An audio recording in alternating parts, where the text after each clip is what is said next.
जो सैयदा कायनात हज़रत फ़ातिमा ज़हरा सलामुल्लाह अलैहा हैं,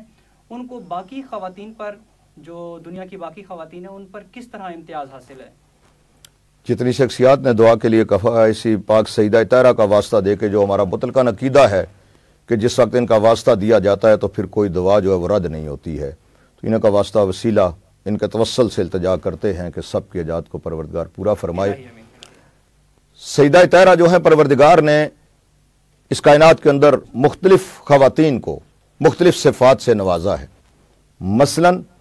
जनाब हवा जो हैं उनको सिफ़त अता की तौबा की, जनाब सारा जो हैं उनको परवरदिगार ने हुस्न जमाल जो है वो अता किया, और इसके अलावा हज़रत बिल्कीस को जिस वक्त आप देखते हैं तो उनको परवरदिगार ने अक्ल जैसी नेमत दी। हज़रत आसिया जो हैं उनको परवरदिगार ने इस्तिक़ामत, और इल्म का आप अंदाज़ा इससे लगा सकते हैं कि मसफ़ फ़ातिमा जो है वो बाकायदा, जिसमें सुबह क़यामत तक के सारे जो है वो औलाद हैं, जो कुछ होने वाला है वो सारे का सारा मौजूद है। मेरे छठे मौला वाका सरकार इमाम जाफ़र सादिक अलैहिस्सलातु वस्सलाम से ये हमारे दो आइमा के बारे में मिलता है, बाक़रुल उलूम सरकार इमाम मोहम्मद बाक़िर अलैहिस्सलाम और सरकार इमाम जाफ़र सादिक अलैहिस्सलातु वस्सलाम। जिस वक्त भी इमाम से सवाल हुआ, इमाम वो नहीं कि जो सोच कर कोई जवाब दे, गौर करे और उसके बाद जवाब दे, वो इमाम नहीं हो सकता। तो अब जब सवाल हुआ है तो ज्यादा भी से हुआ, लेकिन कम अज कम तारीख ने लिखा कि 150 मरतबा ऐसे मौके आए हैं कि जिस वक्त सवाल हुआ है तो बाकायदा मेरे छठे मौला के बारे में कि इमाम ने अपने गुलाम को हुक्म दिया कि आप मेरी दादी का मसफ़ फ़ातिमा उठाकर लेकर आए। मसफ़ फ़ातिमा जिस वक्त उठाकर लेकर आए तो बिल्कुल उसी अंदाज से इमाम ने उसको उठाया है कि जिस तरह कुरान को उठाया जाता है।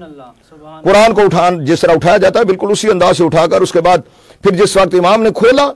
तो इमाम ने पहले उसके फ़ज़ाइल बयान किए कि यह मसफ़ फ़ातिमा है क्या, फिर उसके बाद इमाम ने जो सवाल हुआ था, जो बंदा जिस वक्त भी सवाल करता रहा, इमाम ने बाकायदा वो सवाल उसका और कहा कि ये इसका जवाब है जो मसफ़ फ़ातिमा के अंदर जो है वो मौजूद है। तो अब सैयदा तहरा को जो खुसूसी तौर पर फजीलत दी गई है वो इल्म की फजीलत दी गई है। इसी तरह जिस वक्त मुबाला में गए तो आपने देखा कि जहाद जो है वहां पर वो जहाद बिसैफ नहीं हुआ है। जहाद जो जिसकी इतनी किस्में हैं कि जहाद बिसैफ होता है, जहाद बिल्लिसान होता है, जहाद बिलकलम होता है। तो वहां पर अब आप देखें कि वहां पर जो मुबाला हुआ है तो वो किसको कह रहे हैं कि हम ऐसे चेहरे देख रहे हैं कि वहां पर जो जहाद हुआ वो इल्म के जरिए से हुआ है। अब वहां सुल्तानुल अंबिया से वो मुलाकात कर चुके हैं, शहंशाह वलायत को भी उन्होंने देखा, शहजादे जो हैं वो तो मौजूद ही वहां पर होते थे, नमाज की हालत में भी जा रहे हैं। फिर मुबाला में नजरान वालों ने जिस वक्त आकर वहां पर खैमा लगाया तो मस्जिद के अंदर ही लगाया हुआ था, शहजादों को तो वो जानते थे। अब सैयदा तहरा जो गई है जिस वक्त तो इल्म के जरिए से मुकाबला किया, तो अब ये इल्म सैयदा ने कभी जो है वहां पर पेश किया, कभी मैंने अर्ज किया कि मसफ़ फ़ातिमा की सूरत में, और कभी वहां पर अपना हक साबित करने के लिए अपना हक सैयदा तहरा जो है वहां पर जो है वो दलाइल दिए हैं। तो वहां भी इल्म के जरिए से वहां मुसलसल आयात कुरानी जो है उनकी तलावत करके जो सैयदा ने खुतबे दिए हैं वो आज तक उनकी जो तशरीह और तौज़ीह की जा रही है कोई आज तक उसका हक अदा नहीं कर सका है। तो ये इल्म की फजीलत है और आले मोहम्मद को परवरदिगार ने चूंकि इल्म के साथ मुख्तस किया है।